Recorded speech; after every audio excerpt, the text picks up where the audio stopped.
ഭക്തരെ നിറവാത്സല്യത്തോടെ ചേർത്തുപിടിക്കുന്ന പറശ്ശിനിക്കടവ് മുത്തപ്പൻ ചെറുതുരുത്തിയിൽ നടന്ന Muthappan Vellat ഭക്തിസാന്ദ്രമായി. Painkulam railway gate മുല്ലയ്ക്കപ്പറമ്പ് റോഡിൽ പടിഞ്ഞാറെ തോപ്പിൽ ശിവശങ്കരന്റെ വസതിയിൽ നടന്ന വെള്ളാട്ട് ഉത്സവത്തിൽ മുത്തപ്പന്റെ അനുഗ്രഹം ഏറ്റുവാങ്ങുന്നതിനായി നിരവധി ഭക്തജനങ്ങൾ പങ്കെടുത്തു.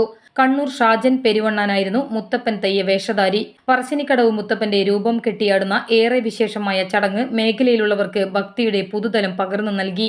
ഹരീന്ദ്രൻ പണിക്കരും സംഘവും അവതരിപ്പിച്ച ചെണ്ടമേളം അകമ്പടിയായി. രാകേഷ് മടയൻ പെരുവണ്ണാൻ പൂജകൾക്ക് കാർമ്മികത്വം വഹിച്ചു.